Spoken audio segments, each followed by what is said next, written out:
Good evening, everyone, and welcome to the February 20 meeting of the Ann Arbor City Council. If you're able, please rise and join us for a moment of silence, followed by the Pledge of Allegiance.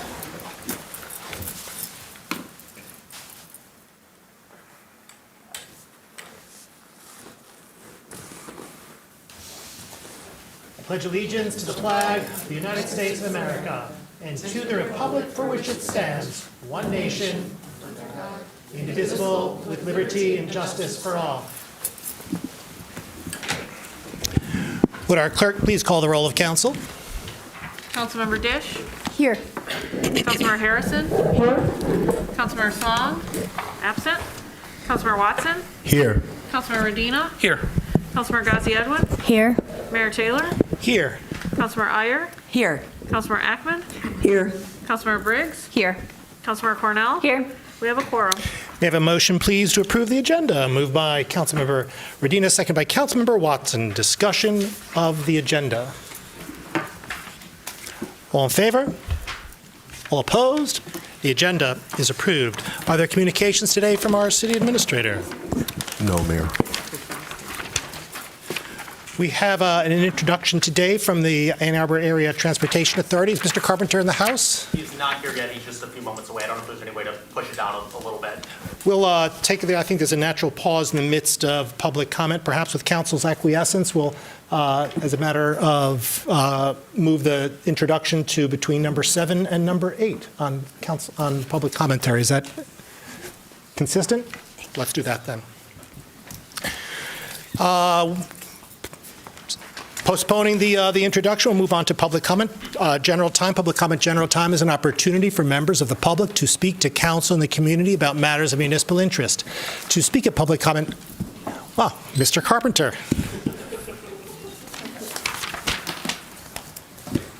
Perfect. You have the con. Mr. Mayor, members of council, thank you so much. I apologize for my tardiness. I will say my bus is late, but it's not entirely true. I've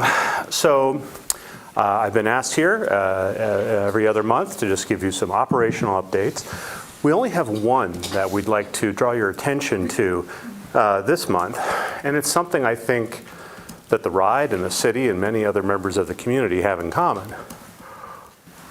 As I think we're all aware, the MDOT, Michigan DOT, is currently conducting a study of the US 23 on the east side of Ann Arbor. All of their options at this point really involve widening the highway. This body yourself several weeks ago passed a resolution asking MDOT not to widen the highway. Since then, we've also seen a lot of outreach from hundreds of members of the Ann Arbor community signing petitions, also asking MDOT for the same thing. Common to all of those has been a request to MDOT to pursue a transit option as part of that study. Until recently, no one had a specific idea to put forward. Well, turns out the ride does. As part of our long-range plan that was approved by our board a few years ago and had gone through extensive public engagement, one section of it did have a vision for a second ring of park and ride lots about 10 miles out from the Ann Arbor Freeway ring.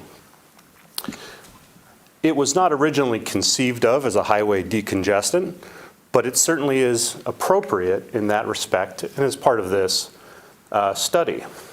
We have offered to assist Michigan DOT with creating a scenario in their study, in addition to the widening options, which they're welcome to consider.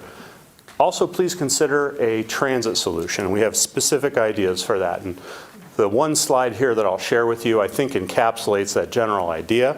You see in the map a vision of large park and rides about 1 or 2 freeway interchanges out from the Ann Arbor ring. You may be familiar with the smaller lots we have here in Ann Arbor, perhaps at Pioneer or a US 23 in Plymouth. Those have about 200 stalls. To put this in perspective, these lots, a minimum of about 2,000 stalls. That all comes back to inspiration that we took from your transportation master plan, from the A20 plan about reducing VMT, about keeping roads safer, by pulling as many cars as possible off of the freeways. Coincidentally, the ones on US 23 north and south and on M14 and I-94 to the east could also be used as intercept park and ride lots to intercept commuters before they enter the US 23 corridor, and then we can bus them in to Ann Arbor, thereby reducing pressure on the US 23 segment, which is what MDOT says they're trying to do. Allow them to maybe just rebuild but not expand the highway. It also could reduce the number of cars traversing city streets to and from large work sites, like, for example, the hospital. We would not be using standard urban low-floor highway, low-floor buses. We'd be using these highway coaches. You may have seen them for Michigan Flyer or Air Ride or the D2A2 service. So we think there's a lot of possibility and potential in this, and we see common cause with many other organizations in town, the grassroots organizations, and perhaps yourself. So this is something that we have reached out to MDOT on. I do have a meeting with them in a week or two to see if I can talk them into this. But I would like to leave you with this consideration for your consideration. It would be nice if you might also consider additional resolutions or additional language as a body, asking MDOT to work with us or someone to flesh out a transit scenario, to include a transit scenario in the US 23 corridor study. That's the scientific way that we can get the engineers involved, the financial modelers involved, to see if this scenario really can work. I think it's the next logical step. So in closing, there's a lot of other great stuff going on at the RIBE. We're getting ready to do zero emissions bus grant proposals and a lot of great stuff. But this is the one thing I wanted to bring to your attention. Again, I apologize for walking in a few minutes late, but thank you very much, Mr. Mayor. Please have a great meeting. Thank you very much. Thank you, Mr. Carpenter. Public comment general time remains an opportunity for members of the public to speak to council and the community about matters of municipal interest. To speak at public comment reserve time, one needs to have signed up in advance by contacting our city clerk. Speakers in all instances will have 3 minutes in which to speak, so whether here or online, please pay close attention to the time. Our clerk or the time clock will notify you when 30 seconds are remaining and when your time has expired. When your time has expired, please conclude your remarks and cede the floor. Our first speaker today is Brian Donovan. Hello, my name is Brian Donovan, and I would first like to thank the mayor and all of the council for your work and leadership in the city and for letting me speak today. So I am the general manager of the Intercooperative Council, the ICC, and I've been working in affordable housing since 2005. I commute to Ann Arbor, actually, on the A2D2 from Highland Park every day to work at the ICC. So I don't live in Ann Arbor, I just work here. The Intercooperative Council started in 1932. We incorporated and bought our first property in 1944. Today we own 19 properties around the University of Michigan with houses in all but one council ward. Monthly charges for the 550 members who live in our properties range from $493 for a shared room in North Campus to $1,370 for a two-bedroom apartment on Kingsley. All contracts include high-speed internet as well as all utilities. Affordability is a top priority for the ICC. We're participating in the comprehensive planning process that's currently underway and have met with planning staff about potential changes that could allow ICC to serve more members. Planning alone is not enough. We're counting on you for implementation. In 2009, the land use plan was to make it easier for group living in the large swath of land in South Campus, but no changes were implemented. We need a strategy and incentives to encourage acceptance and commitment to long-term affordability. Ownership is a critical element of affordability, and we're excited about the collaboration about to happen at 350 South 5th because the city owned that land. We also believe in cooperative ownership as a solution for people who are not able to buy the housing where they live. And we also believe in land trusts. The ICC and others around the state recently formed the Michigan Community Land Cooperative to buy properties for local cooperatives to be able to operate where they would they would have a stake in the land trust, so they would be secure with the landlord that they were renting from. And I want to add that renters earning equity in land trust housing actually works without subsidy. You can check out rentingpartnerships.org to see more about that. And clearly the citizens of Ann Arbor support the creation of more affordable housing. Just look at the millage that was passed. And I will be following up with each of you to discuss creative ways that other cities use to support long-term affordability in the coming weeks. I ask that you please meet with us and let's make a difference. Thank you. Thank you. Man, can you please bring your sign down to shoulder level? Mr. Mayor, Thank you very much. Thank you for your cooperation. I don't know what kind of human being you are. Thank you for your cooperation. Please bring your sign down to shoulder level. There's Thank you very genocide much. going on, and you keep saying, please, Our next shoulder speaker level. is Alan Goodman. Shameful. Pardon me, Adam Goodman. Thank you. Mayor, this caller is on Zoom. Adam Goodman, go ahead.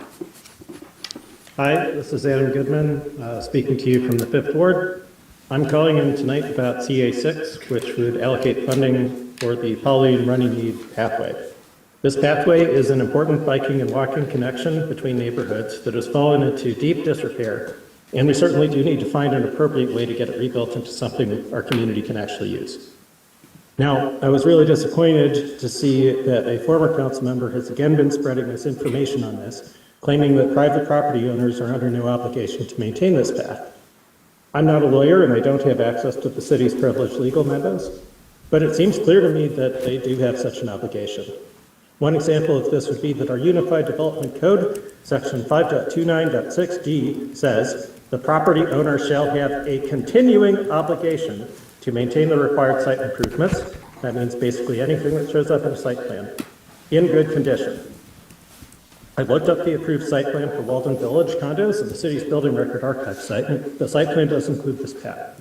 I also found something else that was interesting, a record of some correspondence between the city, the developer, and the condo association all the way back in 1980, in which the city had to take action to compel construction of this very path to ensure compliance with the site plan.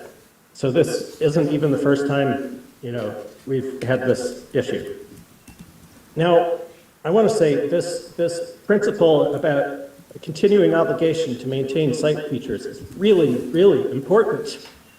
Imagine a world where developers didn't have such an obligation. They could promise the city all kinds of public amenities in their developments, and then as soon as the building was finished and the approvals were done, they or their successors could abandon them or even tear them down. And more specifically, there are many similarly situated cross-lot paths in town, much like this one, privately owned but provided for public benefit. There's one in my neighborhood that I use all the time.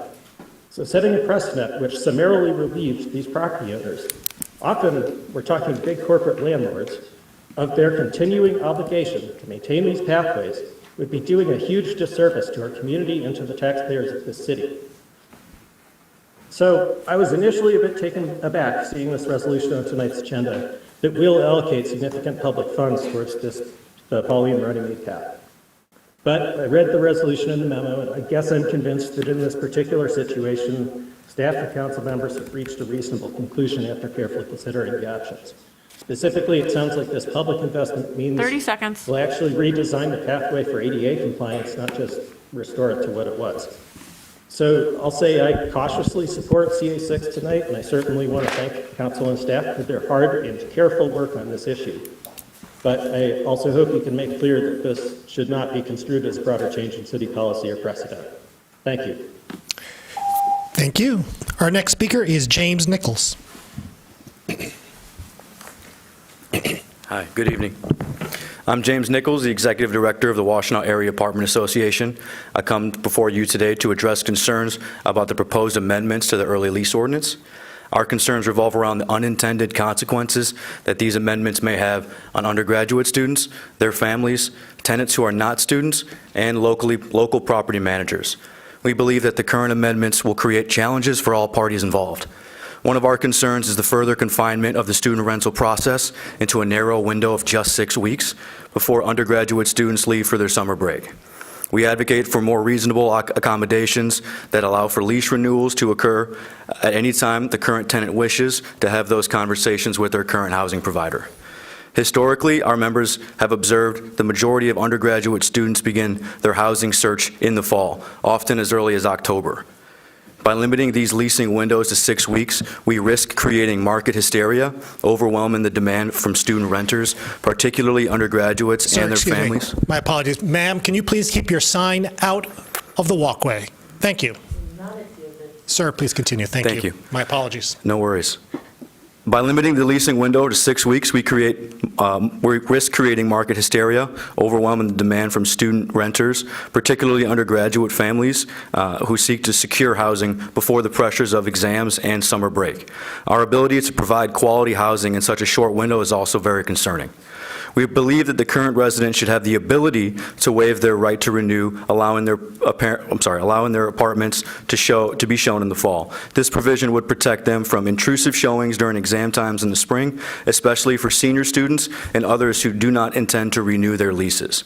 We urge the council to reconsider the requirement for housing providers to communicate renewal notices via multiple means, while residents are only required to respond through one channel. This requirement not only poses logistical challenges for us, but also contradicts our collective efforts towards sustainability, particularly as we strive towards A20. Contrary to any misconceptions, we want to emphasize our commitment to promoting these lease renewals and minimizing turnover. We understand that the unnecessary turnover represents avoidable expenses for our properties. All we're seeking is a longer time frame to spread the renewal leasing period out. Please consider allowing us to send an official notice on day 120 of the current lease, while understanding that if a lease is not executed by the 180 days, we can start working to secure new tenants for the unit. We urge the council to consider these concerns and work towards a solution that balances the needs of the current tenants, prospective tenants, and housing providers. A better understanding of the competing needs of these three groups could lead to something more durable in the future. The Washtenaw Area Apartment Association and its members would be honored to collaborate in this discussion. Thank you. Thank you. Our next speaker is Alvin Poon.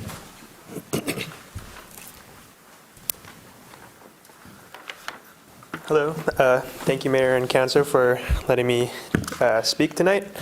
My name is Alvin Poon. I'm a resident at Mishmanis Cooperative House on State Street in the First Ward, which is part of the ICC, the Inter Cooperative Council. The ICC is a democratically operated student cooperative housing. We collectively determine the organization's expenses and charges, and each house likewise collectively decides expenses and charges.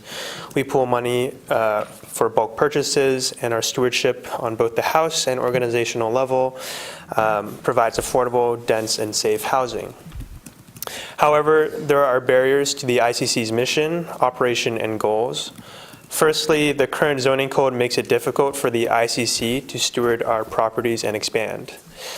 Student cooperatives are not permitted in any residential zones except by special exception use in either the R2B or R4 zones. To get an SEU within these zones, there must be 8,500 square foot of lot area, 5,000 square feet of floor area, and 350 square feet of lot area per occupant. Many of our properties have been grandfathered into their neighborhoods, and 9 out of the 18 ICC-owned properties are non-compliant with the zoning codes, disallowing us from prolonging the lives of these properties. When the average age of an ICC-owned house is 119 years old, this poses serious hazards. In the most extreme instance, in 2004, an unoccupied Stevens house burned down. Due to zoning noncompliance, the ICC was not allowed to rebuild and had to sell the property, reducing the amount of housing we are able to provide to the community. In order to address these codes that at best provide barriers to affordable housing and at worst pose a safety risk to ourselves, we ask you all to consider the following recommendations. In order to bring existing ICC properties into zoning compliance, we recommend reducing or eliminating the minimums for lot size and square footage for the student cooperative and group housing uses and for the R4C zone. And secondly, we wish to enable ICC expansion and densification in order to further provide affordable housing.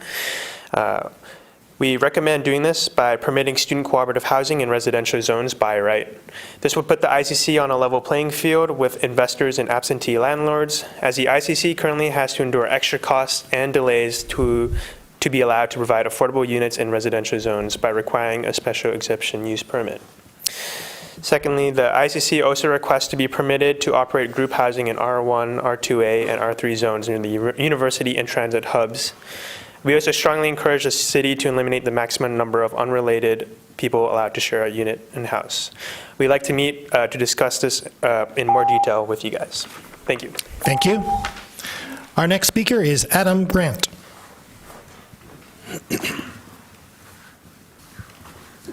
Everybody's so well prepared. I want to speak on behalf of the fair hiring, the resolution to strengthen the fair hiring. I myself am a product of people giving me a second chance. I'm the executive director of A Brighter Way, and a lot of our members come in and have to piece their lives back together through a bunch of part-time positions that nobody else wants to fill, positions that often require them to go beyond the bus lines, to work together to find ways to be able to get to work, and to not be able to do something that is substantial and that they can actually build their life back on.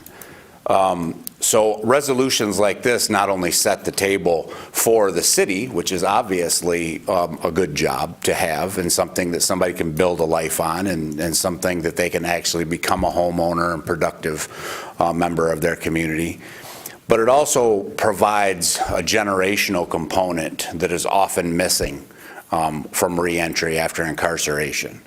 As I said, I'm a product of this. I served 27 years in the Michigan Department of Corrections. And in the last 4 years, I've been able to work in the recovery community, the reentry community, and I believe save thousands of lives, make generational change to families. And you guys are in a position to be able to do that in a way that I can't possibly do. So if I can do this in 4 years, I know that resolutions like this have the ability to change the way we look at everything. Ann Arbor is a place that people look to for innovation, for what is possible, for what can be done, and for what the fruits that you get from these things are. And I'm standing here today because I'm showing you what the fruits are. I bring somebody else too, but he'll speak to his own fruitiness. But the point being is that you guys have the ability to make a significant change in people's lives. I'm not saying any of these other things are not a change, but for somebody who's been incarcerated for decades, I understand how difficult it is to put your life back together. But I also understand that the majority of us want that opportunity, and you have the opportunity to kind of pave the way. We're not asking for anything, but as the ordinance says, a fair chance. So, thank you. Thank you. Our next speaker is Arthur Thomas.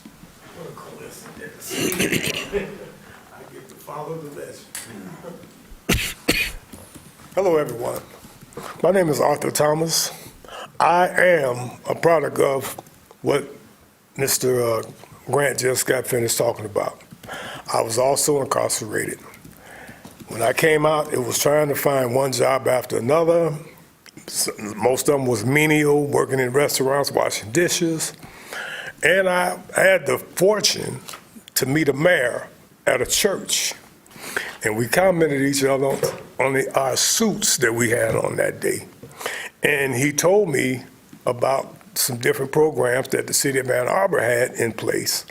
And then when we did the walk from 23, the bridge walk, we had a long conversation about it. So I know Ann Arbor is a champion of trying to give second chances to people that's been incarcerated.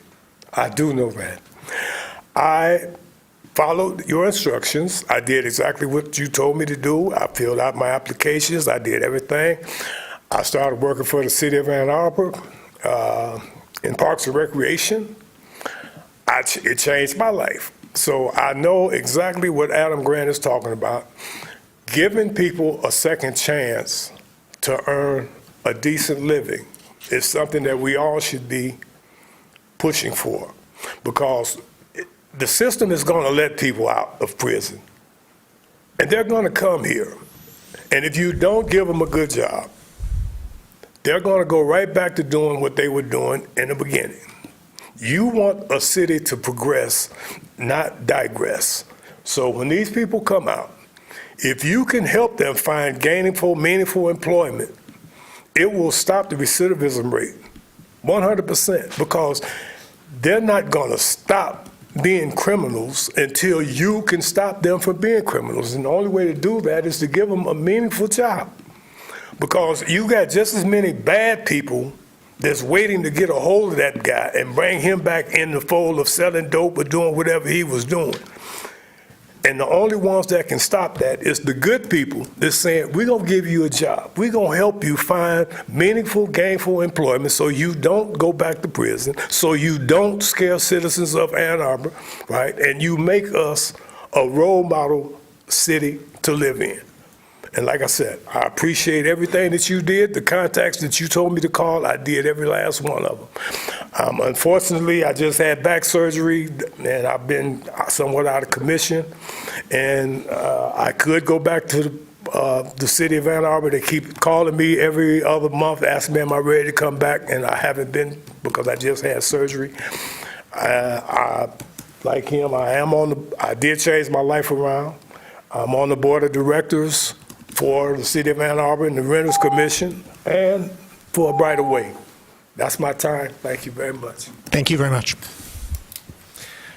Our next speaker is Tom Stolberg.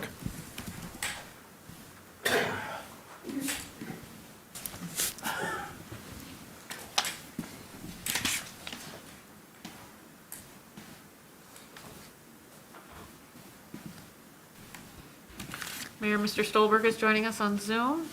Phone number 534, you can press *6 to unmute your phone.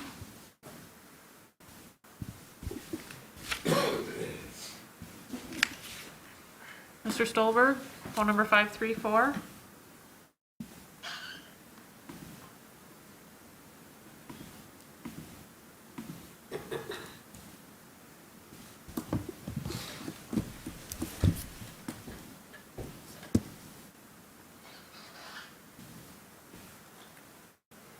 Mr. Stolberg, phone number 534. You can press unmute.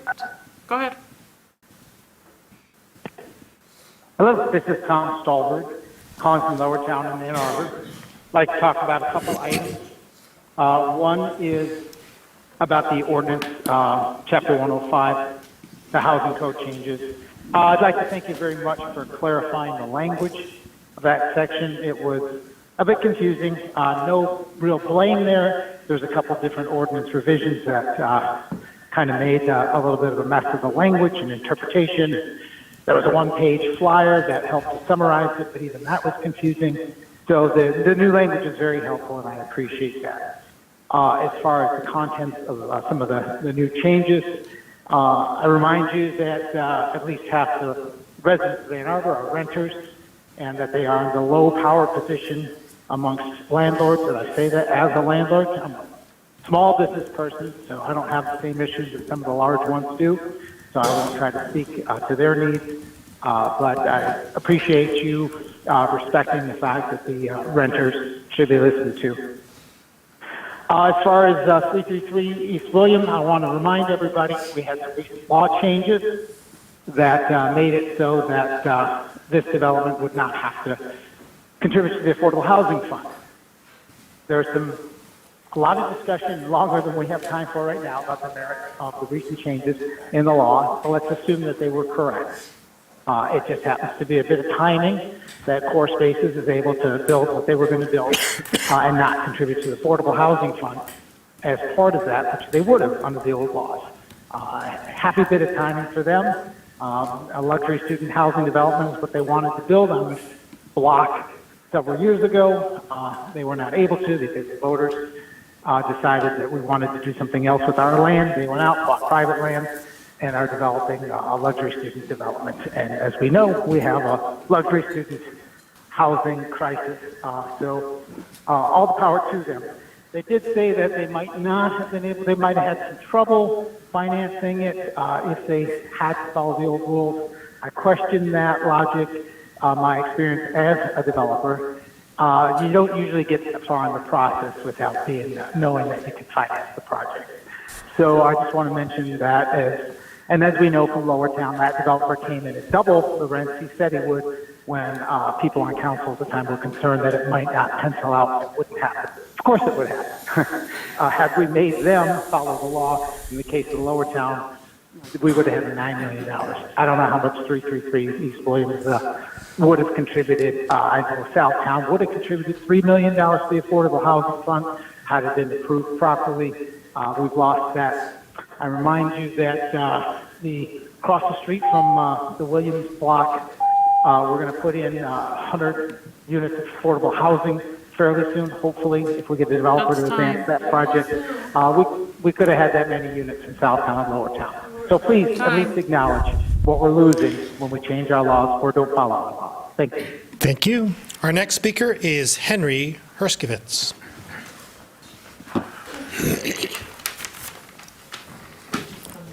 Good evening.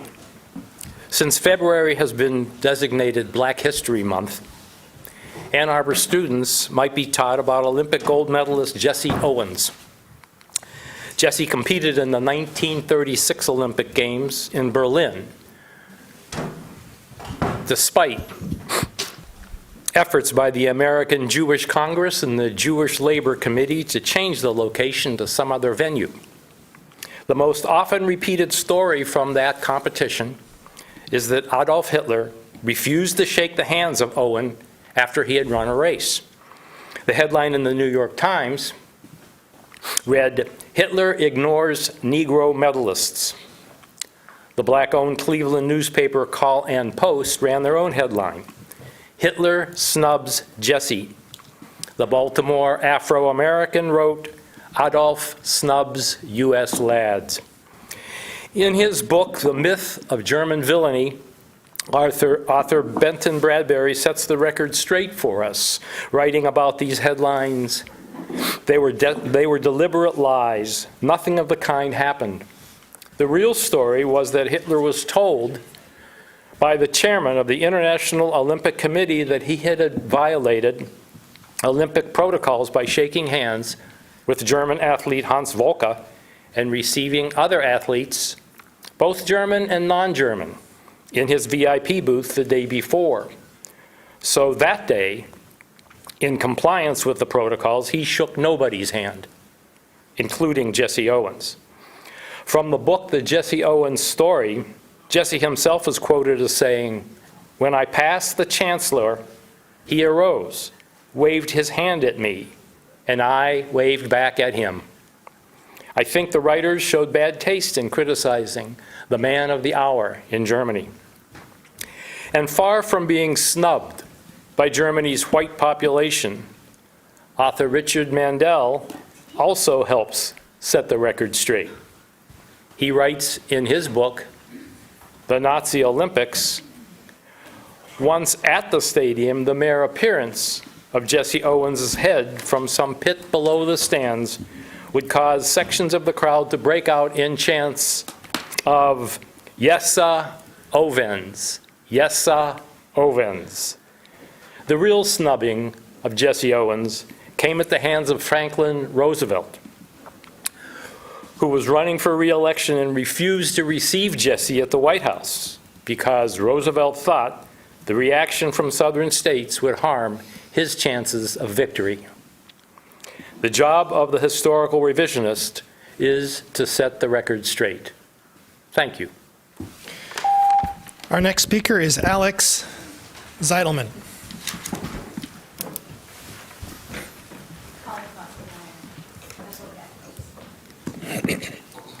Right. Hello. Deny a genocide. Okay. Hello, I'm Alex Zittelman, and I live on Ward 2 on Washtenaw Avenue at Truth House in the ICC. I graduated from the Ford School about 2 years ago, and I'm currently a non-student. The ICC has provided permanently affordable, democratized student housing for over 80 years. Though the ICC is primarily made up of U of M undergraduate students, we also serve many graduate students, students from WCC and Eastern, and non-students. The ICC has also begun identifying and prioritizing applicants who demonstrate financial need during contract signing.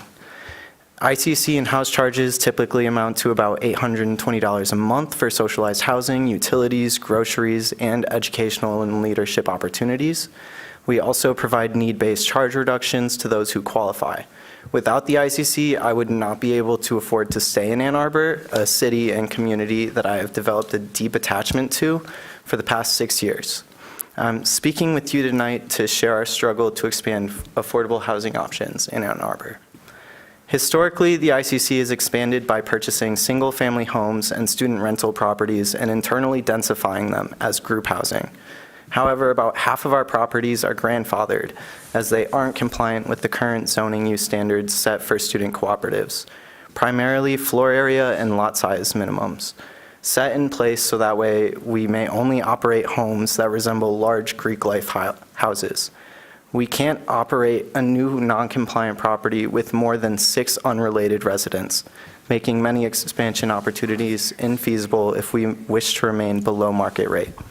We are unable to find new properties to expand into that meet our zoning use standards as group living and are routinely forced to reject opportunities to expand into non-compliant properties on the market. Even if we were to find a compliant property, conditional use requirements force us to jump through additional hoops and expend resources before even knowing if we will be allowed to operate a new property. If these zoning restrictions had existed in 1930, then we would never have been established, let alone exist today. We have a list of asks to make our properties compliant and to make our expansion feasible. The ICC also calls on the city to reignite the expansion of affordable student housing by making affordable housing funds available to permanently affordable student housing. Investigating the University Neighborhood Overlay Ordinance from Austin, Texas, that has generated more affordable student housing than all other affordable housing programs in the city of Austin combined. In addition, we request that the city establish the tenant's right of first refusal to purchase their home from their landlord and investigate the Tenant Opportunity to Purchase Act in Washington, D.C. We have info packets with more information for all of you. I'd like to meet with all of you. Thank you. Discuss in more detail. Thank you. Thank you. Our next speaker is Ralph McKee. Good evening, Council. I spoke to you after the presentation on economic development last week, so these points will probably be familiar to you. Hopefully, if some more people in the public tune in tonight and can think about them too. I'm intrigued first by the proposal to acquire rights of first refusal or options on parcels in order to have a chance to control what's built on them. During the TC1 on stadium debate, I advocated using that approach rather than using the more blunt TC1 approach, and I think that's a viable thing to do here. But there are other parts of the proposal that I have serious concerns about. On those, I'd invite folks to consider how the SI resort proposal would have been handled if this economic development approach had been in place. As I've said before, I think the SI proposal was handled in secret for far too long, and it showed that this body, the city attorney and other staff, may value secrecy more than transparency. We hear a lot about transparency and public input from this body, but actions speak louder than words. I'm concerned that that proposal would have been held under wraps for even longer under this new economic development proposal, and that's going in the wrong direction. Next, how would changing the charter to a simple majority to sell property have affected how that proposal was handled? Councilmember Iyer says it wouldn't have gotten the 6 votes for approval, and maybe she's right. But what about the next controversial proposal, or one made to a different council years from now? Further, I'm pretty sure that having merely a 6-vote requirement would have allowed that proposal to get much farther along before being rejected, wasting dozens of hours of staff time and many thousands of dollars in council fees. Maybe you could think about a threshold above which a supermajority is required, or maybe a 7-4 vote requirement.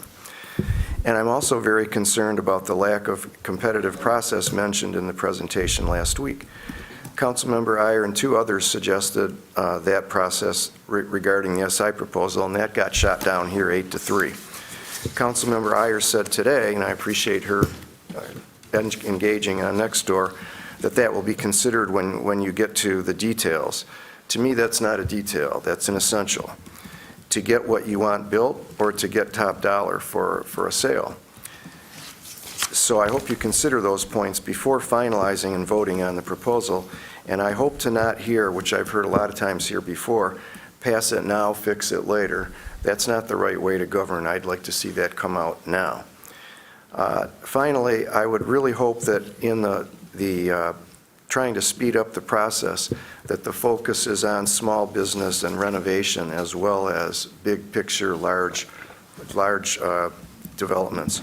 Because I've heard horror story after horror story from people about the cost of water taps and so on, and I would really like to see that dealt with as well as large developments. Thank you. Thank you. Our next speaker is Mojan Savabiasafani. Okay, for all of those you guys who are here to talk about affordable housing and begging this group to give you a break and make some policies so that it would benefit the public, wake up. This group does not commit to the public. Their commitment is to the guys who paid for their elections, and now they've been plugged in here. Their commitment is to make sure those guys benefit from them sitting here. They've had more than 20 years to take care of this housing crisis. They never have. They never will. The only way you guys can force them to do it is the way we did it. We brought 200-300 people here, we chanted free, free Palestine, and forced them to pass a resolution that says ceasefire in Gaza. We forced them. You have to force them. They will not do it. They are here to benefit those who made it possible for them to sit where they're sitting. That is primarily the developers. Everybody knows in Ann Arbor. So I encourage you to organize and come here in numbers. Otherwise, you're not going to make it.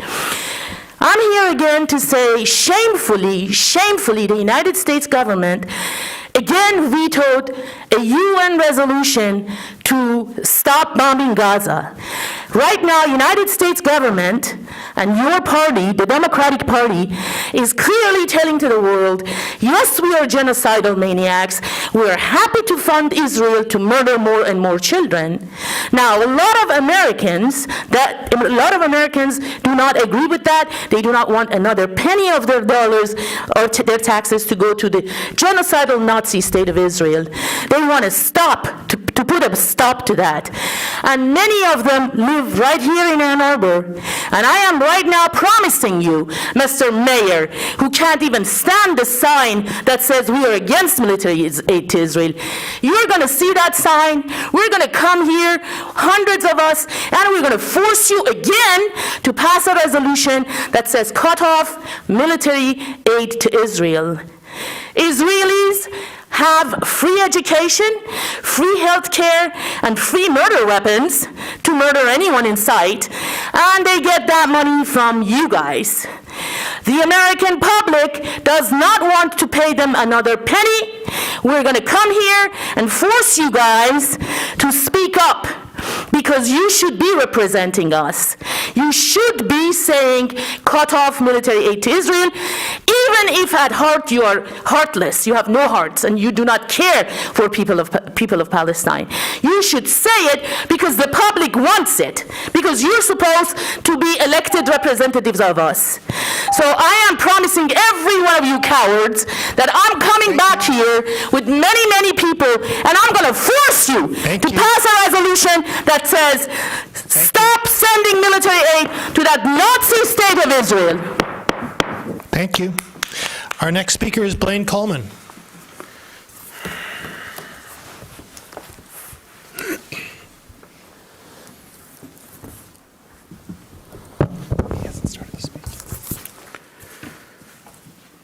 We should all know that it's a bad, bad thing to deny a genocide. We should all know Hitler killed 6 million Jews, and he killed 27 million people in the Soviet Union, and he killed many gypsies and many homosexuals.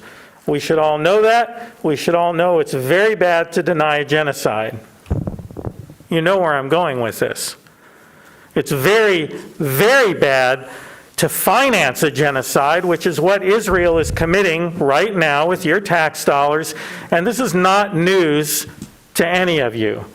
You have heard hundreds of people come into this city council chamber over the last few months telling you all the gory details, all the many, many thousands of Palestinians murdered by Israel in Gaza. About 100,000 Palestinians either killed or wounded or buried under rubble in Gaza by Israel, by your tax dollars, and by grace of your political support to Israel. You know you have to stop that support to Israel. You know how horribly bad it makes you look. You know how horribly bad it makes your party, the Democrats, look. You know that Biden is already politically ruined because of his support for Israel in this genocide. I hope he lives long enough to go to The Hague and be imprisoned for the rest of his natural life for financing and supporting this mass murder against the Palestinian people. You don't want to be in that kind of position yourself. You don't want to be in that kind of political position yourself. Approve the resolution against military aid to Israel. Don't wait for these council chambers to be packed again with people demanding the resolution against military aid to Israel. Don't wait for that time. An awful lot of Palestinians are going to be killed if you sit and wait for that time. But if you do sit and wait, eventually the room here will be filled again with people who are outraged that your tax dollars and your political support are helping Israel to kill and injure and bury under rubble 100,000 Palestinians. That includes Councilmember Jen Iyer, who took campaign money from old friends of the Israel Defense Forces. It includes all of you. Thank you. Are there communications today from council?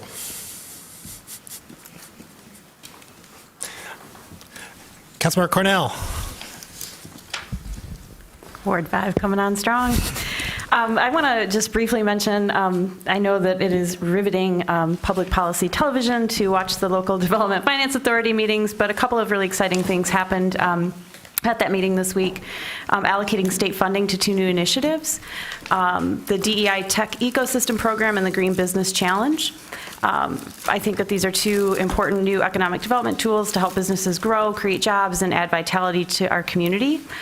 Very briefly, the Green Business Challenge is a certification program to promote and grow sustainability accomplishments, while also promoting Ann Arbor as a sustainability leader and the ideal location for sustainability-focused businesses. This is a program that will be run by the Office of Sustainability Initiatives here at the city, and it will help local businesses build more sustainable culture, enhance employee and customer satisfaction, and reduce their environmental footprints. The basic, I think, mechanism for this is that it will provide a toolkit to promote more sustainable behaviors by encouraging the creation of sustainability plans, providing sustainability-related implementation guidance and resources, and provide an actual certification and rating system that will help businesses who choose to go through this Green Business Challenge stand out from competitors, not only in terms of attracting talent, but customers as well. And similarly, the second initiative, again, that was funded with some state funding, is the DEI Tech Ecosystem Development Project. It's a community collaboration between the city and Washtenaw Community College, focused on supporting early stage socially and economically disadvantaged individuals, so SETI, founders. The program will recruit entrepreneurs and connect these founders with consultants and mentors who have an established brand working with SETI communities and are committed to building a more inclusive and equitable community for the broader region. The program lays the groundwork so that these founders are positioned to capitalize on resources offered through ecosystem partners like the Small Business Development Corp. It will teach the foundations of finance, product development, venture capital, sales, how to pitch funders, how to run a board meeting, and equip SETI founders with additional small grants to fill in resource gaps and facilitate the growth of more successful, impactful startup businesses in the community, especially within those disadvantaged populations. So 2 great developments, putting state funding to use to help grow the business community here in Ann Arbor and promote sustainability and minority-owned businesses at the same time. Councilmember Briggs.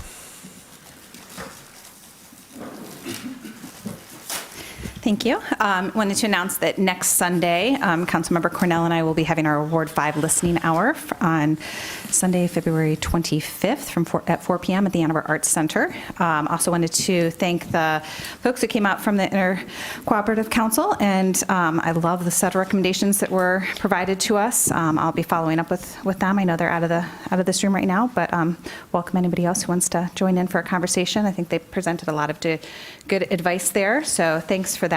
And then finally, well, I don't usually do this, since we had a commenter speak to how we don't actually listen to the community. I think it's important to note that there's a reason that the hundreds of people are no longer in these chambers. The Palestinian activists have certainly separated themselves and distanced themselves from a couple of members of this community. And from what I've heard, you are not strong representatives of that community. So there's a reason you're standing here alone today. Councilmember Ackman. Thank you. I also echo my appreciation for the Intercooperative Council coming today, and I would be happy to follow up too. I, lived in 2 co-ops in East Lansing, so I know how important that is to our affordability picture for student housing. Also wanted to say that this weekend I attended the Bike Summit, which is in its 9th year, and this is a forum where local bike advocates, honestly, the umbrella has gotten much bigger. It's really about transit advocates. Get together to talk about how to make Washtenaw County a better place to bike, walk, and get around in all kinds of ways. One of the breakout sessions there was led by a local advocacy group that you heard kind of briefly about when we had the presentation on the ride, Trains Not Lanes. They formed to oppose the widening of US 23 between I-94 and M14 that runs between Ann Arbor and Ypsi. And this is something that this body also voiced its opposition to late last year, and I really hope that MDOT takes seriously the consideration of investing in mass transit instead of additional lanes, which we cannot afford as a state, nor which will solve the problem of congestion. We know our state's population is in decline. We can't retain young people. We've consistently failed to address the needs of people who want options that go beyond driving.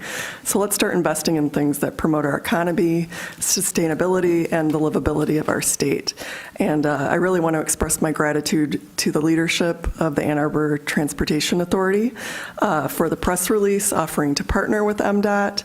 I certainly would love to work on a resolution in support of that, so I appreciate him bringing that forward.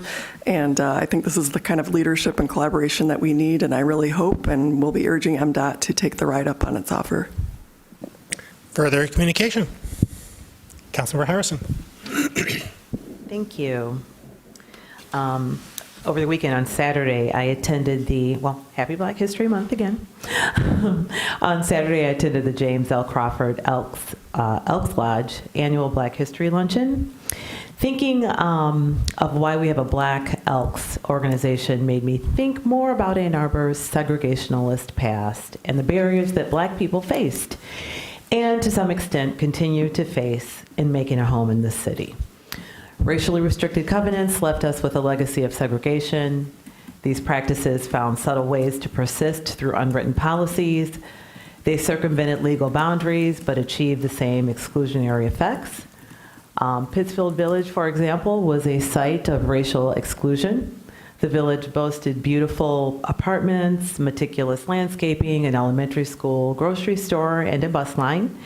It was designed to facilitate the lives of workers at the Willow Run plant, making it a highly desirable place to live for everyone. There wasn't a covenant, but blacks were not allowed. This discriminatory practice, despite a community petition signaling readiness for integration, underscores the depth of the racism they were up against. The exclusion fueled protests, marches to City Hall, and a needed dialogue about the racism embedded in our housing systems. This led to the formation of our Human Rights Commission and the passage of Ann Arbor's Fair Housing Ordinance. Despite opposition from the state attorney general and scare tactics from racists sending pamphlets warning of integration's supposed dangers, the city council stood firm and refused to back down. Compliance didn't just happen. The city began to change through grassroots efforts. Community members came together to challenge and dismantle the barriers to racial integration in housing. While celebrating the victories of the past, we must confront the realities of the present. The discriminatory practices of the past still impact our present. The work of equity and inclusion is far from finished. Repairing the harms of our city's history requires a sustained commitment from all of us, especially those in leadership, to challenge and dismantle the remnants of discrimination. Our shared vision, our shared future for Ann Arbor depends on our collective effort to ensure a community where every resident has the opportunity to thrive, regardless of their race or ethnicity. Thank you. That's it? Further communication from council? That's all? Ma'am.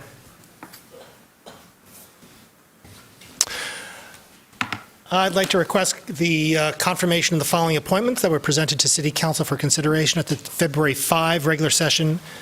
Kurt Zell to the Board of Review. May I have a motion, please? Moved by Councilmember Rodina, second by Councilmember Gaziano. Discussion? All in favor? Opposed? It is approved.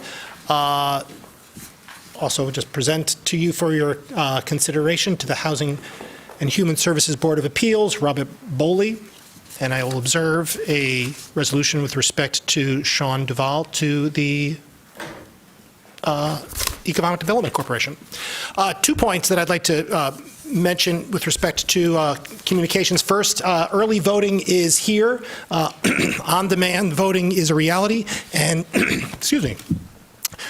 And in Ann Arbor, it is incredibly successful. We are leading the state presently in early voting. Over 640 community members have already early voted here in the city of Ann Arbor, which exceeds all other jurisdictions in the state of Michigan.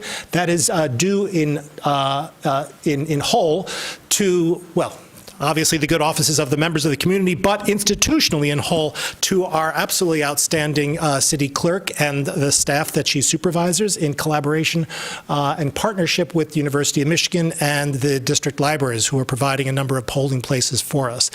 This collaboration is allowing residents of the city of Ann Arbor to vote early and save time, get there, make sure their voice is heard. All good things come when people vote. And so it's an incredibly exciting change to how we do business here in our democracy. Further, I'd like to touch upon very briefly the staff's follow-up to the Five Lakes Energy Report, which is in our packet today. A20 is, of course, our climate action lodestar, and it is an all-out sprint to accomplish a just and equitable transition to carbon neutrality by the year 2030. Staff has made clear that this path to A20 requires an SEU, a sustainable energy utility, to enable us, those of us who opt in, to overlay the current utility with clean, reliable, resilient local power. An SEU is not a silver bullet, but its benefits and potentials are absolutely huge.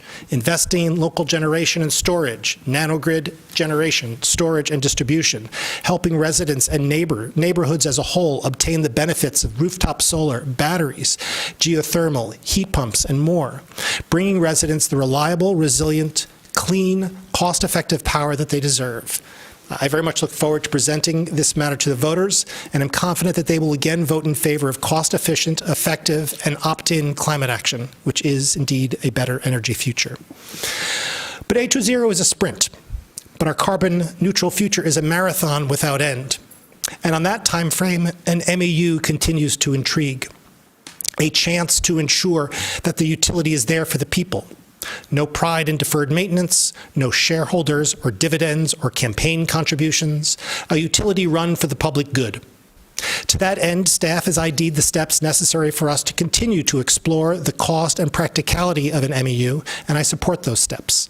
I look forward to a Phase 2 study designed for the purpose of providing counsel, the public, and perhaps ultimately a court, an in-depth appraisal of the value of the DTE infrastructure that would be condemned and owned as the result of municipalization. Our electricity status quo is simply not working, and the people of Ann Arbor deserve far better. Staff in this memo in part has charted the way, and I'm just so excited about what we here at this table, working with staff and crucially working with community members throughout Ann Arbor, can do to accomplish our better future. We now have before us the consent agenda. May I have a motion, please, to approve the consent agenda? Moved by Councilmember Iyer, seconded by Councilmember Dish. May I have a discussion, please, of the consent agenda? Waiting, however, to hear what we have to say, what staff has to say with respect to CA6, an introduction. Mr. Mahoney. Mr. Hutchinson is available to do that.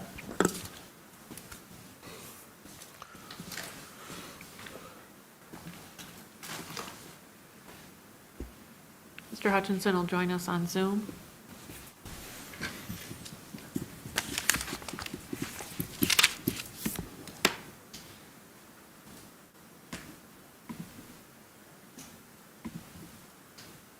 Hello, can you hear me? Yes, we can. Okay, thank you. I'm Nick Hutchinson, I'm the city engineer. We had a couple of questions come in regarding CA6. The first question was why we're focusing solely on a project located on private land instead of addressing issues on city-owned sidewalks, like those on Devarin Road, for example.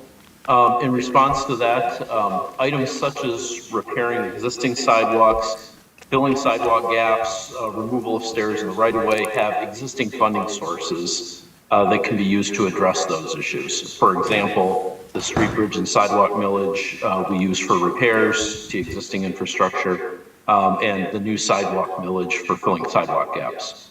And these items are scheduled and prioritized within those funds. For the case of the Pauline Runnymede path, if the existing path were city-owned, it would be a high priority for replacement based on its very poor condition and would be paid for through the street bridge and sidewalk millage. However, since there's no existing funding source that would be eligible to use under the existing circumstances there, the city is seeking to apply for a grant to help offset the cost of that project.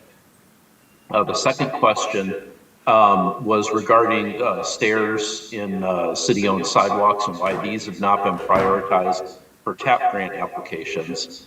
In response to that is that projects to repair or replace existing facilities within the public right-of-way are don't generally qualify for TAP grants. Staff is aware of several locations where steps exist in public sidewalks, and we're currently working on designs to address those locations using existing funding sources. That's all the questions and answers we had, and I'll be available to answer any further questions on that agenda item. Thank you. Discussion of the consent agenda. Councilmember Briggs. Can I pull CA3?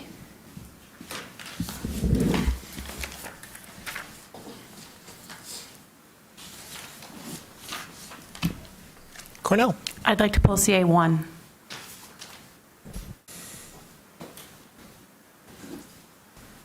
Further discussion of the consent agenda with the exception of CA1, CA3. Councilor Song. Just a quick comment on CA2 in the $72,000 going to the Winter Emergency Shelter and Warming Center to the Shelter Association. I wish it came a little bit earlier in the season, but I'm glad it's here.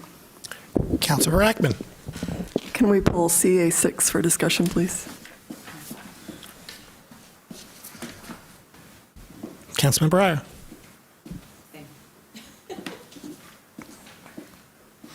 Further discussion? All in favor of the consent agenda with the exception of CA 1, 3, and 6, please say aye. Opposed? The consent agenda with the exception of CA 1, 3, and 6 is approved with 11 council members present, all voting the affirmative, thus satisfying the 8-vote requirement that doesn't exist anymore. CA3, resolution to approve the 333 East William Street Development Agreement. Moved by Councilmember Briggs, seconded by Councilmember Cornell. Discussion, please, is CA3. Councilmember Briggs. Yeah, so this is a great project. I don't want to go into discussing everything that's wonderful about it. But there's just one element that I wanted to potentially bring up as a potential amendment to the development agreement that a resident reached out to us about concerns around how this development might impact, the construction might impact the William Street Bikeway during the construction phase. And we haven't always had the best track record on this. And I think the amendment that I'd like to propose for consideration is that we would include language that says all reasonable attempts will be made to avoid closure of the William Street Bikeway during construction. Is there a second? Seconded by Councilmember Ackman. Is that friendly to the body?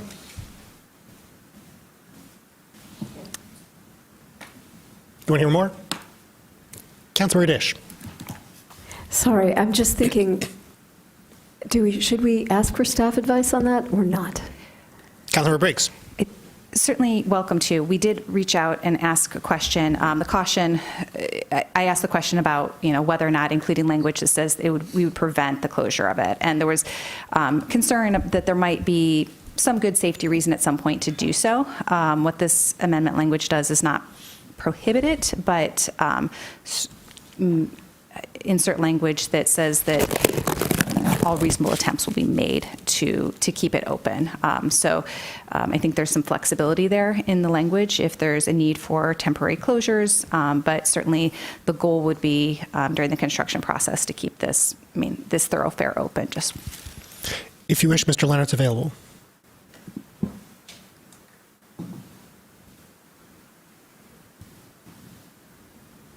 If he's available, why not have him speak?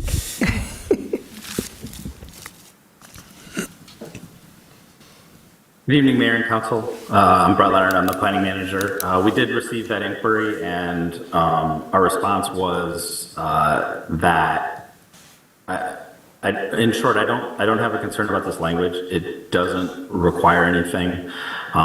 I just want to be forthright that if in the city's determination that there is valid reason for the closure of that for safety purposes, that'll be part of the city's assessment of that. We've reviewed that from a building code and how it impacts the right-of-way. But that language doesn't prohibit that. So I just want to be clear in that regard that, and I would also just want to point out as is currently being considered, we have received some preliminary conversations. The current plan is by the petitioners to maintain access through the bike lane during construction of the project. So again, as long as it's not definitive, we can definitely pursue that.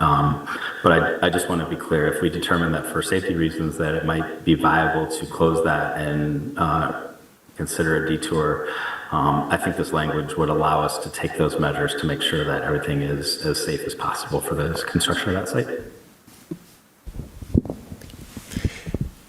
In that light, is it friendly to the body? Friendly to the body. Further discussion of CA3? All in favor? Opposed? It is approved. CA1, resolution to appropriate funds and approve a golf cart lease with Golf Carts Plus in the amount of $796,050 and appropriate funding for the purchase of 2 Groundmaster mowers for Parks and Recreation, the amount of $48,921. Moved by Councilmember Cornell, seconded by Councilmember Ackman. Discussion, please, of CA1. Councilmember Cornell. Thank you. I'm really struggling with some of this, and so I reached out to Mr. Delacourt this afternoon, and he let me know that Mr. Spooner would be available to answer some questions from council this evening. Mr. Spooner is on Zoom.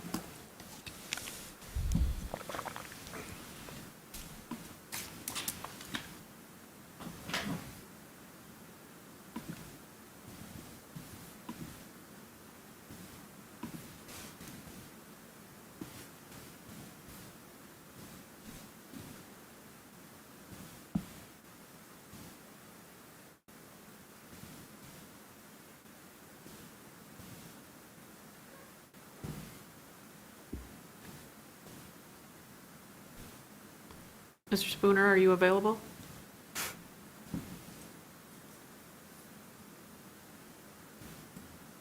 Yes, I am. That was a very suspenseful entrance. Mr. Mayor, do I ask all my questions at once or just do them one at a time? I guess speaking, the question time counts against your speaking time. Pardon me, the answer counts against your speaking time, but it is not. But if he's talking, it's not limited to 3 minutes. So I guess I'd roll with your questions and then see what happens. Okay, thank you. I appreciate the advice.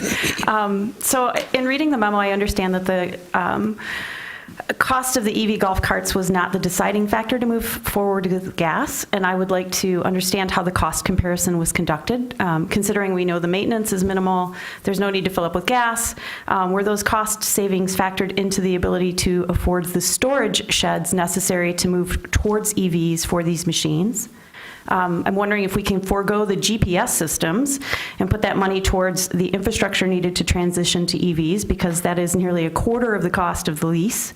And can you please address why new major funding or grants for the needed storage barns were not sought in 2016 when the city received a quote for this infrastructure, or in 2020 when the city adopted A20, looking forward to this as being a potential issue in terms of our future purchasing? Well, I will start with the first question about were electric golf carts, the costs weighed against the gas golf carts.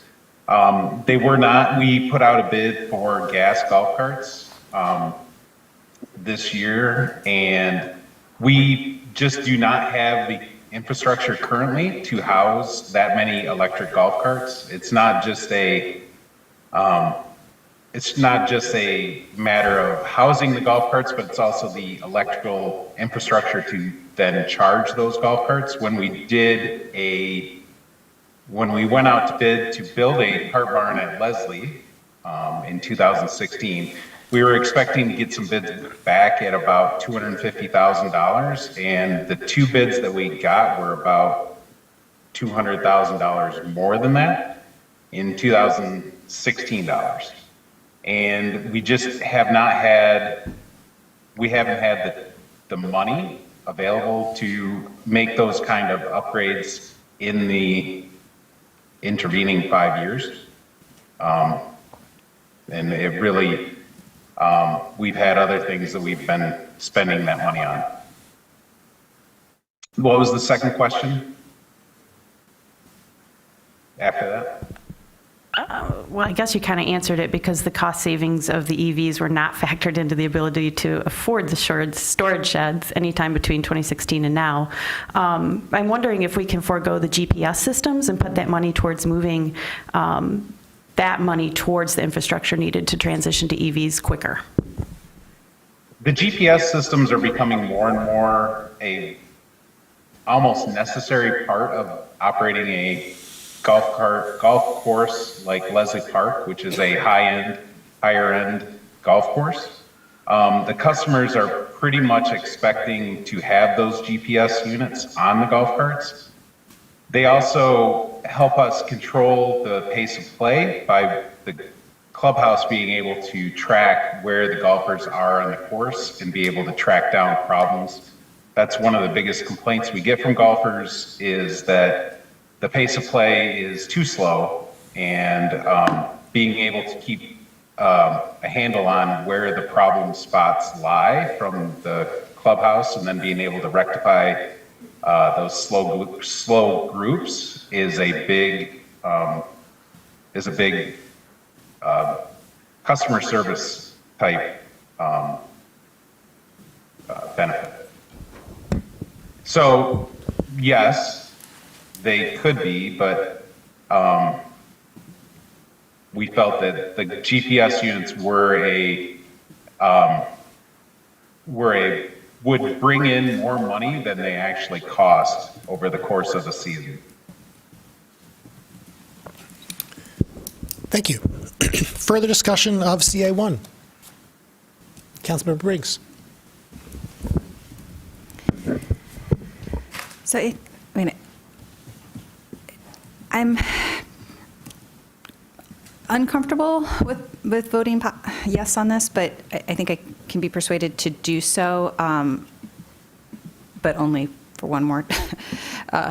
This is a 4-year lease. We have a 2030 goal to transition for our climate action goals, and the only thing that kind of sways me that this is something that I can vote for is the fact that we're not purchasing this equipment and that it's a lease as opposed to. But we need to identify for the future how we're either going to get that infrastructure there for housing and charging, and how we're going to, appropriately charge the users of the golf courses to accommodate that infrastructure in the future, or we need to make some different decisions with our golf courses, would be my sense. But I think it's problematic that we didn't even price out what the difference on this is. I understand that was because we didn't really have the infrastructure backing it up, but I would not support a 1-year renewal of this lease after 2028. And I think that we need to move city operations away from these gas-powered golf courts. Further discussion?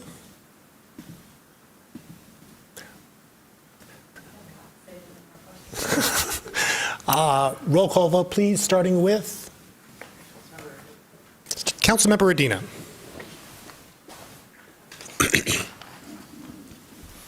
Councilmember Adina? No. Councilmember Ghazi Edwin?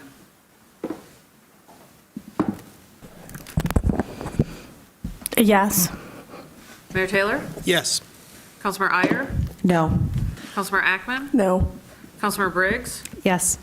Councilmember Cornell? No. Councilmember Dish? Yes.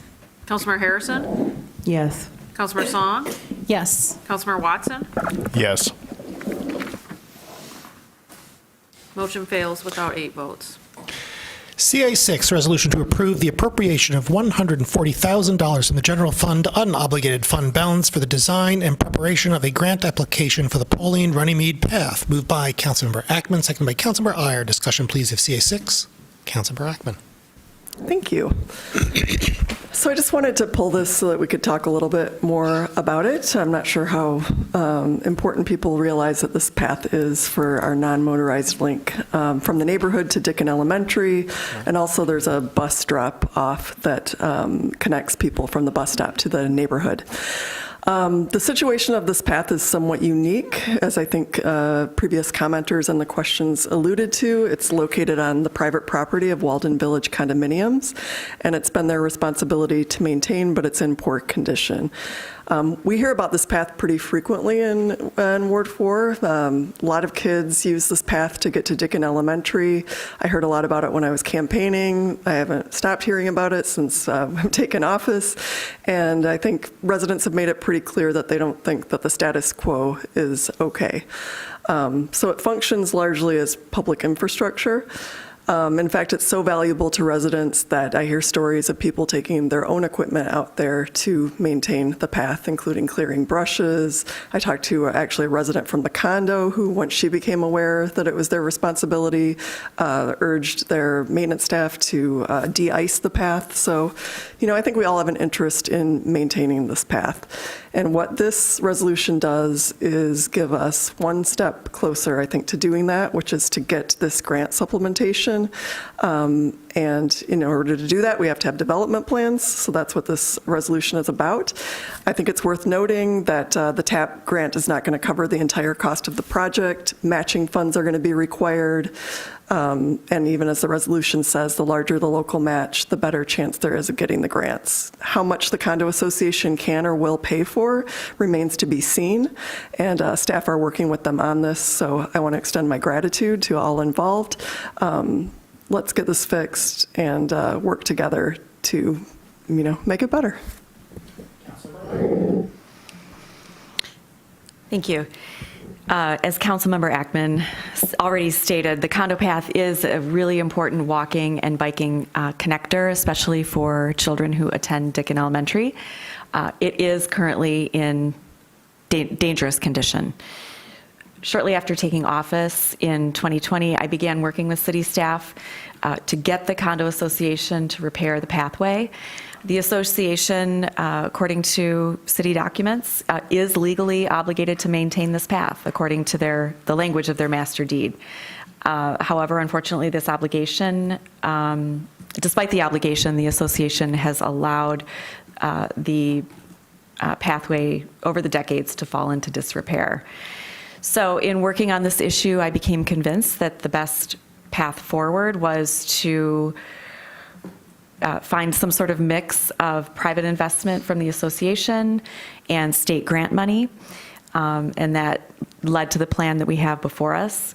But in order to qualify for those grants, the city does need to have some level of financial input, and so therefore I'm supportive of this plan because it allows this critical pathway to be fixed as quickly as possible in a manner that is right and fair and as consistent as possible given the circumstances with city precedent and best practices.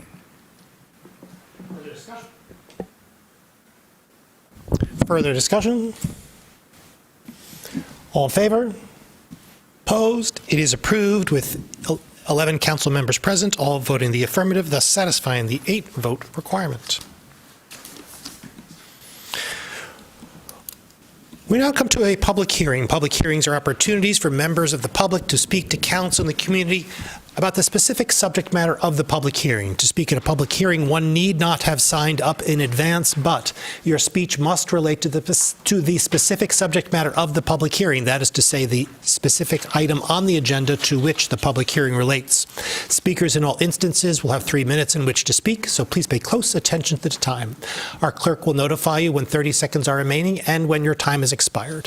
When your time is expired, please conclude your remarks and cede the floor.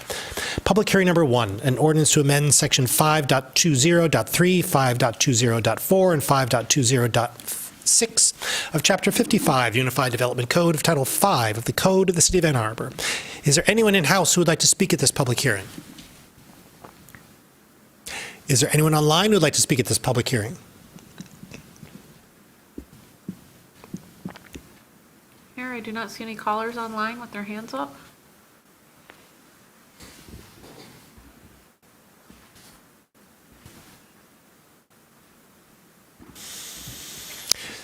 Seeing no one, this public hearing is closed. We have before us the regular session meeting minutes of February 5, 2024. May I have a motion, please, to approve these minutes? Moved by Councilmember Watson, second by Councilmember Medina. Discussion, please, of the minutes. All in favor? Opposed? It is approved. B1, an ordinance to amend sections 5.20.3, 5.20.4, and 5.20.6 of Chapter 55, Unified Development Code of Title 5 of the Code of the City of Ann Arbor. Moved by Councilmember Dish, seconded by Councilmember Medina. Discussion, please, of B1. Councilmember Dish. Thank you, Mr. Mayor. So the staff here proposes amendments to the conflicting land use buffer section of our zoning code. These amendments will remove buffer requirements in some instances, and then there are also some organizational changes for clarity. Now, the first thing I want to say is that a conflicting land use buffer is distinct from and in addition to a setback. So eliminating these buffers does not mean eliminating all space between structures. The next thing I want to say is that there's a difference between land uses and zoning districts. And there are and should be different land uses within a zoning district. For example, a mixed-use district seeks to encourage different land uses in the same district. I know this sounds awfully silly, but what these amendments will do is they will mean that our conflicting land use buffer no longer requires buffers between land uses that are in the same district, because it stands to reason that land uses within the same district are not conflicting, and so they don't need to be buffered. Currently, we require that they be buffered. different land uses within the same district, which is odd. So it will no longer be necessary to buffer one residential district from another. For example, a higher density residential district, R3 or R4, from R1. Those are all residential uses. Same uses, no conflict. Buffers will be required between residential districts and all others. That is to say, anything that doesn't start with an R. Okay, so why are we doing this? Just to make everyone's head spin with the little weedy details of zoning? No. Because conflicting land use buffers can end up requiring as much as 30 feet of space between buildings if both of the buildings are required to provide a buffer. This is a waste of land at a time when we are trying to make efficient use of open land. So the amendment would remove the requirement to provide a conflicting land use buffer between parcels that are zoned office and then some of the special purpose districts like light industrial, and parcels that are principally used as residential. So the idea here is to permit an office next to a mixed-use residential building that has an office or restaurant on the ground floor and apartments above. We just want to let those be. They don't need to be buffered. The proposal is also, as I alluded to before, to remove the requirement to buffer between multiple family residential zoning districts. Councilmember? Oh, sorry, that's good. I said that, so we can stop. Further discussion? I'm sorry, Councilmember Riggs. I just want to confirm that with these changes, I think that there was a rearrangement of some of the elements as well, but there's still going to be buffering between parking lots and refuse containers. That's correct? Okay, that was my only question. Yes. Further discussion? All in favor? Opposed? It is approved.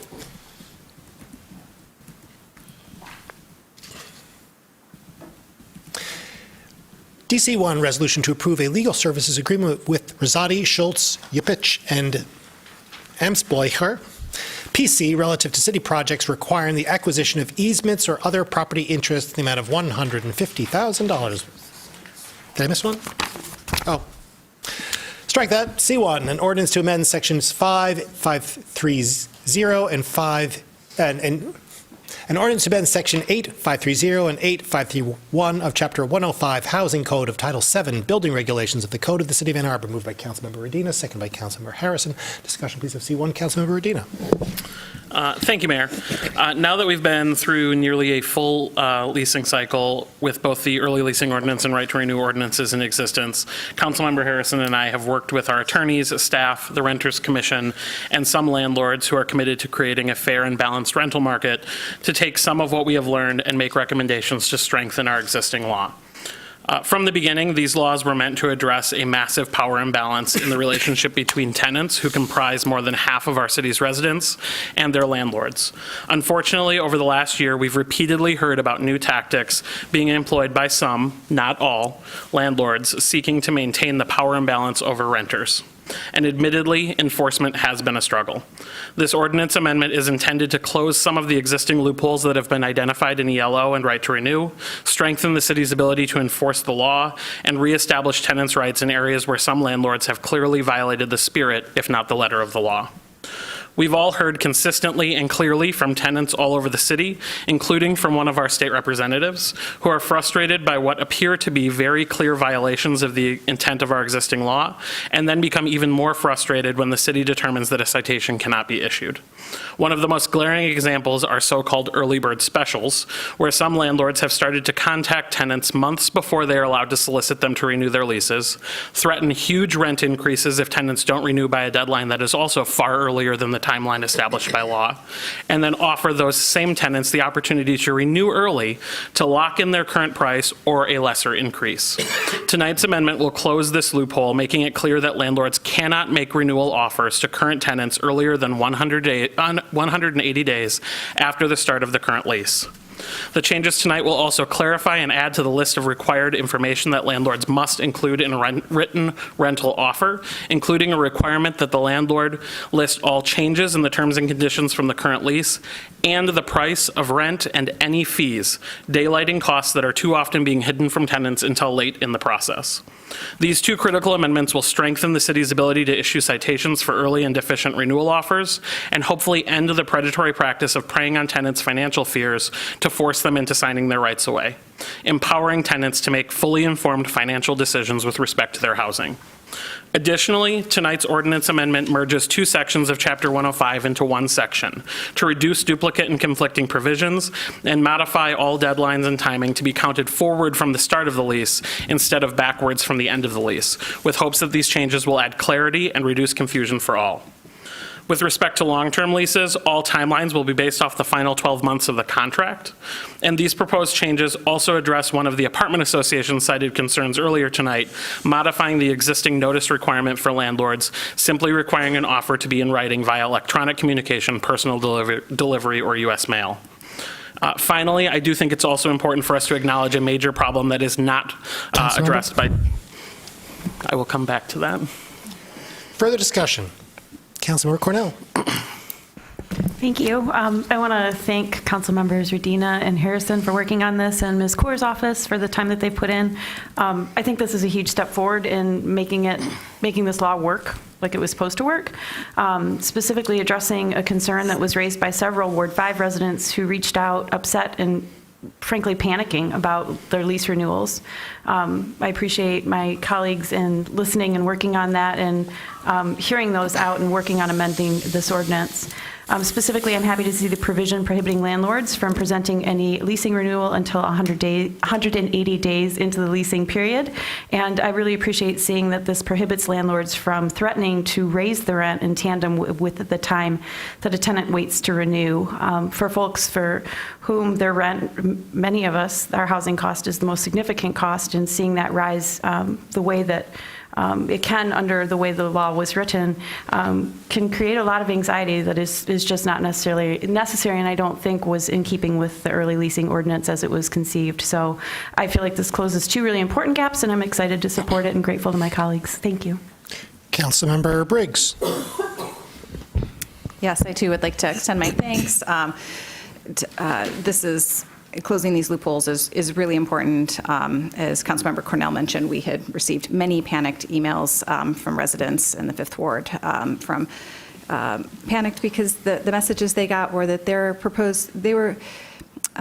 rent was going to go up by 15% if they signed soon in the next week, or it would be a much higher rent increase later. And this was much in advance of the time period that we had already set out. So the fact that landlords are really kind of using these predatory techniques to scare tenants into signing before they needed to and committing has been really unfortunate to see, that we need to continue to revisit this ordinance. But I think this tightens it up in terms of a lot of clarity issues that we are already having, and also being very clear about what our expectations are. Councilmember Redina. Thank you, Mayor. I just wanted to come back around because I do think it's also important for us to address a major problem that we've been hearing about that this does not resolve tonight. We have consistently heard from folks, and this does not yet resolve the ongoing predatory, often non-refundable, and increasingly exorbitant waitlist and other hidden rental junk fees that have been getting looped into these processes. And so solving that problem continues to be a top priority of mine. It continues to be a top priority of the Renters Commission. I've been working with Councilmember Harrison and staff to draft another ordinance that we hope to present to Council in the coming weeks that would address this.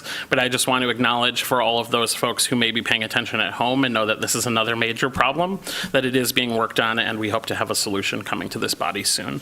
And finally, I guess I would just add, I hope that based on comments tonight that you'll all support moving this along to second reading, where I am confident we will continue to hear from members of the public and that we can continue to work to balance the scales of power in Ann Arbor's rental market. Thank you. Councilmember Ackman. Thank you. I just wanted to say how important tenant protections are in our current housing crisis. And I really appreciate the work that the Renters Commission and tenants put into this process.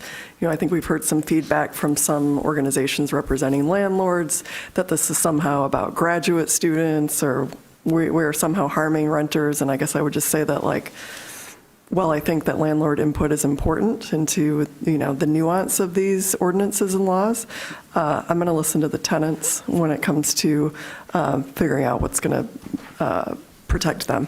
Thank you. Further discussion? Councilmember Dish. I just want to thank my colleagues for continuing to work on this and note that I've also gotten similar emails about, wait a minute, and had the similarly frustrating experience that we could not address this problem of the early bird special and the idea that somehow you couldn't exercise your 180 days that the ordinance gave you without paying a premium for it. That seemed absurd. So thank you very much, and please add me as a co-sponsor. Did I say that already? Councilmember Song.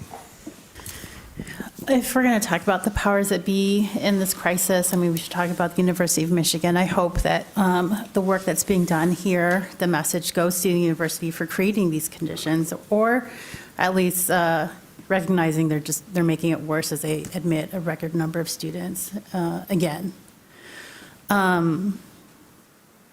There used to be an office at the university where students could rely on legal services. And now that is now South and Central Michigan Legal Services. Legal Services is South and Central Michigan.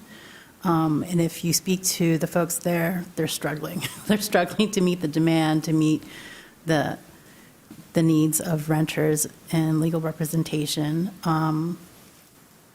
Landlords have over 90%, or over 90% of landlords have legal access to legal services and representation. I think the number is less than 5% for renters. So kudos to my colleagues for speaking to that power dynamic and making sure that folks are housed and taken care of. Thanks. Further discussion? All in favor? Opposed? It's approved.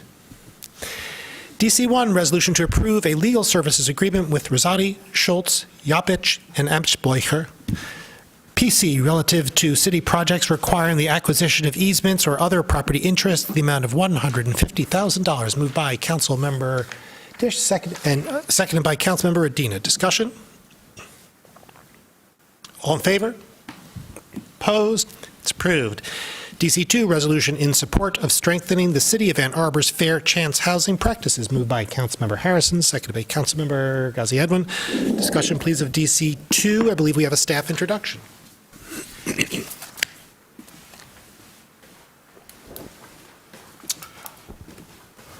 My understanding is they're available for questions, but I don't think we got any questions sorry. in advance. Thank you. My apologies. Councilmember Harrison. Thank you, Mayor. The history, as uncomfortable as this is to talk about and think about, the history of over-policing in our city is serious. Over-criminalization erodes public trust in law enforcement.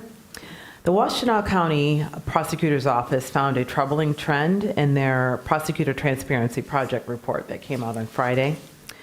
It showed that people of color were more likely than white people to be targeted for warrants for the same crimes. This kind of policing doesn't just cause trouble at the moment. This is a systemic failure that perpetuates cycles of disadvantage and discrimination. It affects lives deeply, contributing to trauma-caused weathering by affecting every aspect of life, impeding access to employment, housing, and the chance for a dignified life post-conviction. It's a shadow over many in our community, blocking their chances for a better future. We really need to fix this. Our resolution is about making things right, helping those affected to rebuild. Ann Arbor is known for being forward-thinking. We've led the way on fair housing, and now we need to further address the harm caused by over-policing. As we push for fair chance hiring practices in our city government, we're showing that we believe in giving chances, everyone a fair chance, no matter their past. This resolution makes our commitment to fair chance hiring even stronger, building on the efforts of the 2014 Council to be more inclusive and equitable in hiring, especially for those with criminal records. We're not lowering our standards by doing this. Instead, we're raising our commitment to fairness and to making our community better for everyone. This resolution calls on the city to keep finding and using the best strategies for fair chance hiring to make sure we stay at the forefront of social justice and equity. We're working towards a city where everyone can contribute to our community. This resolution is a step in that direction, making sure our hiring practices don't keep the unfairness of over-policing going. It's about repairing the damage, healing, and setting an example. The barriers created by systemic biases must be dismantled if we are to move forward as a truly inclusive community.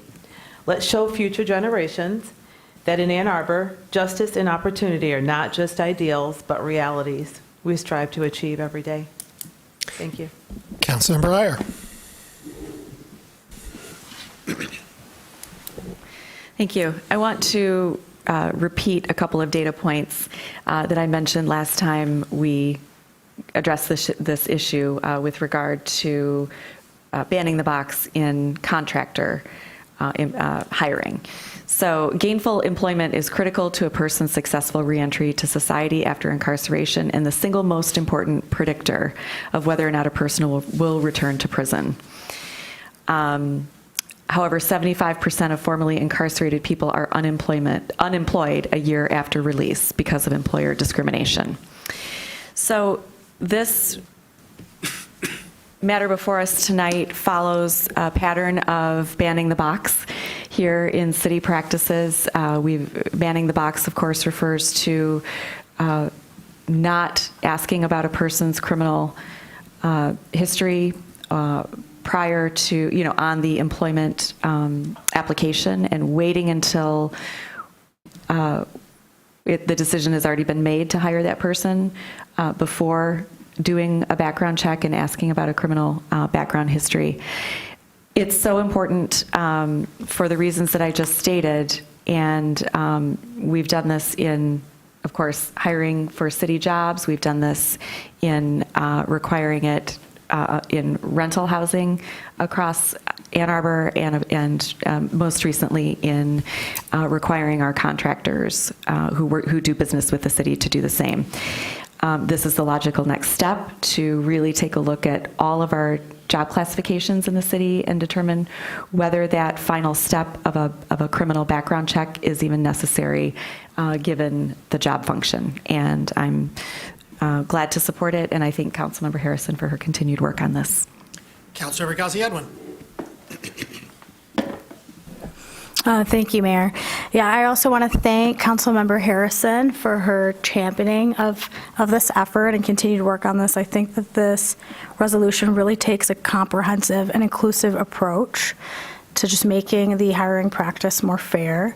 I want to note that Washtenaw has the highest rate of recidivism in the state as a county. So things like this that we can do as a progressive city that is so committed to equity really makes a difference. And also, it's better for labor practices because it gives more people a chance to have employment regardless of their past. So thank you. Further discussion? All in favor? Opposed? It is approved. DS1 resolution authorizing summary publication of Ordinance 2402 and ordinance to amend sections 5.20.3, 5.20.4, and 5.20.6 of Chapter 55 Unified Development Code of Title V of the Code of the City of Ann Arbor. Moved by Councilmember Iyer, seconded by Councilmember Ackman. Discussion? All in favor? Opposed? It is approved. We have the pleasure of a closed session today. We have before us the clerk's report of communications, petitions, and referrals. May I have a motion, please, to approve the clerk's report? Moved by Councilmember Cornell, second by Councilmember Ackman. Discussion? All in favor? Opposed? It is approved. Are there communications today from our city attorney? No, thank you. There is no public comment overflow, and so may I please have a motion to adjourn? Moved by Councilmember Dish, second by Councilmember Watson. Discussion? All in favor? Opposed? We are adjourned.